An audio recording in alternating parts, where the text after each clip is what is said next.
তো এই এলাকাতে যত জমি দেখতেছেন সব মাহিবি আমি বিক্রি করছি। তোর বাপের ক্ষমতা নাই জায়গাতে জায়গা কিনার। জায়গাটা অনেক সুন্দর, আমার পছন্দ হয়েছে, কিন্তু জায়গার দাম তো মাগার বেশি কইতেছেন। বেশি না, এই যে ড্রেন করতেছিলাম আমি ড্রেনটা করছি, সামনে তো ড্রেন আছে। এই এলাকাতে যত জমি সাইজ কত ঢুকবো ওইটাই তো কইলেন না। রাস্তার সাইড 10%। এই এলাকাতে যত জমি দেখতেছেন সব আমি বিক্রি করছি।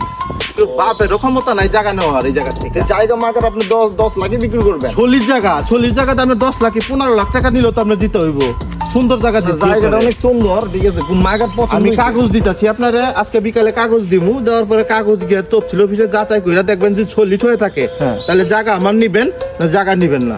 ঠিক আছে ঠিক আছে, তাহলে আমি ব্যাপারটা দেখতেছি, আপনাকে জানাবো নি, কিন্তু আপনার কাগজ আজকে বিকালে আমার কেয়ারটেকার দিয়ে আপনাকে কাগজটা পাঠাই দেবো। কাগজটা আপনি চেক দেওয়ার পরে আপনি সলিড হলে নিয়ে যায়। ঠিক আছে ঠিক আছে, তাহলে শুনেন, জায়গাটা তো খুবই ভালো লাগছে। তাহলে এখন চলুন যাই দোকানে যাই, একটু চাটা খাই। চলেন। ঠিক আছে।